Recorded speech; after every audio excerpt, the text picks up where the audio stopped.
What I have for you right now is so good that I just stopped everything I was doing this morning to produce this video, and I'm going to just put it up in the middle of the day at an odd time. And I'm going to encourage you to repost it if you're watching it on X. I'm going to encourage you to let other people know about this video if you're watching it on YouTube, to share it, to put it on your Facebook, to put it anywhere that you can. This is the most clear and concise statement of what's going to happen with Optimus that I have ever seen. And I'm going to read it without interruption. I'm not going to comment during it. I maybe make a couple of comments after, but I encourage you to like it now, right now. Push the like button right now. Make sure that you comment on it. That would be great to help it to get way more folks out there listening to it. This is why people should be in the stock. This is your number one reason why people should be owning the stock right now. So this is from Cern Bahser. Cern Bahser is a very good writer. That's why he'll be part of the AI book that we've got coming up. His title is Tesla: Why the Capitalization of Labor Will Lead to Trillions in Value.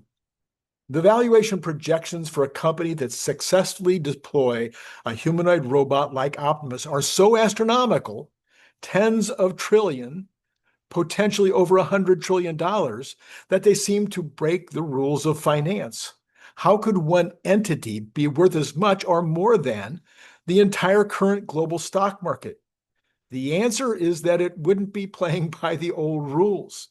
Its rise would signify a monumental economic transformation, the conversion of global human labor into a capitalized, tradable financial asset. What does capitalized actually mean? A simple analogy: the lemonade stand, of course. Imagine you have a popular lemonade stand that earns you $50 every weekend. Uncapitalized right now, it's just an activity that makes you cash. There's no formal value on a piece of paper. You can't sell 10% of your stand to a friend easily. Capitalized, you decide to turn it into Tasty Lemonade Inc. You project it will earn $2,000 a year. A local investor analyzes your stand, your recipe, your location, and agrees your business is now worth $10,000. They offer you $1,000 for 10% of the company by buying shares. In that moment, the stand's future earning potential has been capitalized. It has been formally valued and converted into a tradable financial asset, a company stock. Now assume for a minute that you could list Tasty Lemonade Inc. on a stock exchange. The value of your company would add to the total global stock market value in a very, very small way. The world's largest uncapitalized asset, human labor. In modern finance, nearly every form of value producing asset has been capitalized. A factory's production capacity, a company's brand recognition, a software's source code, a pharmaceutical's patent portfolio. These are all assets that are reflected on a balance sheet and contribute directly to a company's market capitalization. The single largest economic engine on the planet, however, remains almost entirely uncapitalized: the productive output of human labor. The global labor market represents over 60 trillion in annual economic activity, wages, salaries, and benefits paid for human time, skill, and effort. Yet, this colossal value stream has no stock ticker. A person's future lifetime earnings potential, while immense, is not an asset that can be securitized, traded, or assigned a price to earnings ratio and then traded on the New York Stock Exchange. It is the ghost in the economic machine, essential for everything, but financially invisible on a corporate balance sheet beyond a recurring expense line item. The arrival of Optimus means that for the first time in history, that ghost can be captured, quantified, and turned into a corporate equity. The alchemy process, converting a wage into market capitalization. The mechanism for this transformation is remarkably simple, yet its implications are profound. Let's consider a single job. A factory worker earning $90,000 per year in total compensation, including payroll taxes, benefits, etc. The factory, this $90,000 is a cost. It is a perpetual drain on revenue, and it reduces profit margins. If a humanoid robot is deployed to perform the same task, the fully loaded cost of that robot, amortized over its lifespan, including parts, energy, and maintenance, might be just $50,000 per year for the factory. Tesla, by supplying Optimus, has created a new recurring and highly predictable revenue stream of $50,000 a year for Tesla, where no revenue stream existed before. This is where the magic of stock market comes in. That new $50,000 revenue stream might produce a net profit of $25,000 for Tesla. The market could assign it a PE multiple of, let's say, 40. 25,000 new annual profit times 40 PE multiple is $1 million in new market capitalization. By replacing one single human job, Tesla has potentially added $1 million to its stock market valuation. For every 1 million Optimus deployed, that's 1 trillion in additional stock market value. At just 100 million Optimi, you're at 100 trillion in stock market value. Tesla does not need to capture the entire humanoid robot market in order to become a $100 trillion company. The numbers scale as the entire $60 trillion labor market becomes a source for new capitalized profits. Many winners, Tesla, their customers, and the consumer. It's important to note that it's not just Tesla that wins here. The factory, Tesla's customer, has not just saved $40,000. It gets to capitalize those savings and would see its stock market value rise.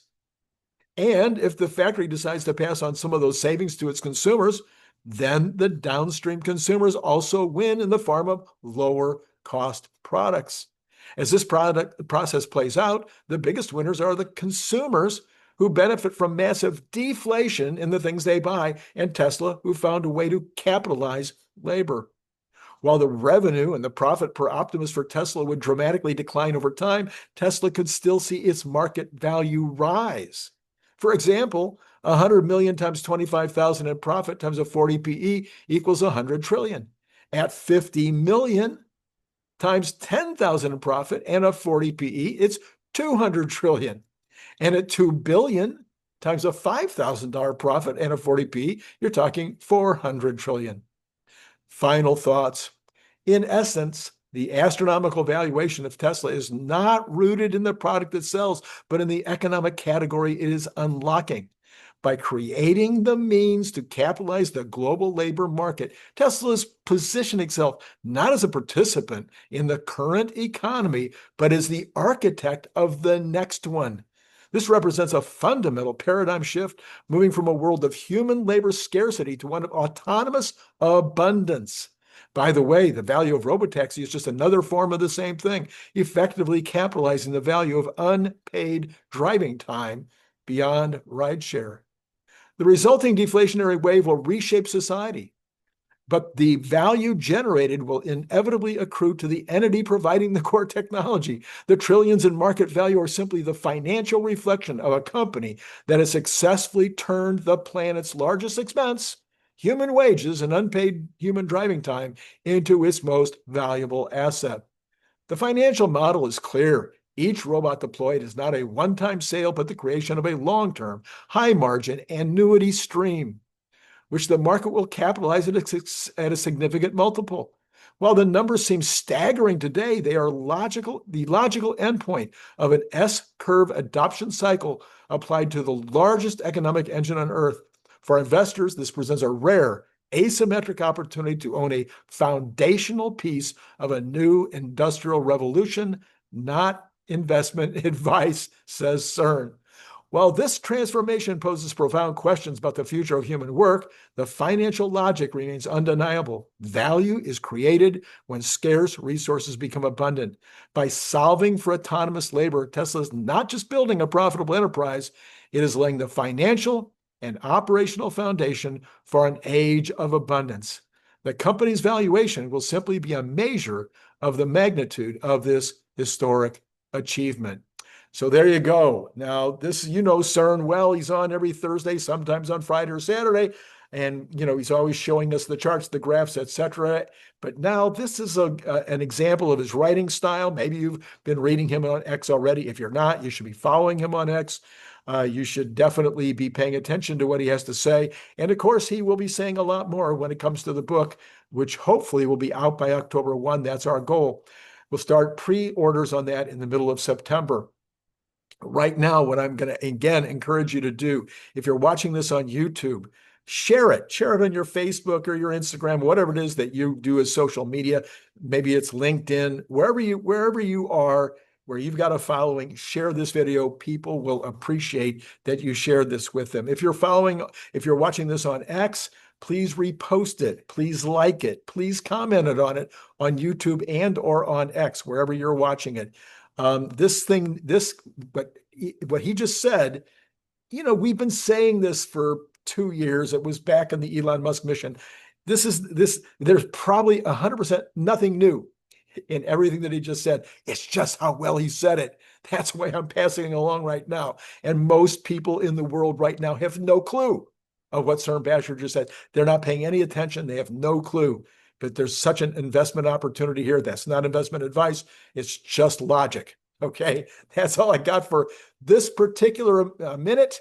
Like, subscribe, do all the stuff you're supposed to do in addition, but please pass this along. Please help other people by providing it for them to become better, more aware of what this revolution is actually going to look like. All right, it's been great talking to you.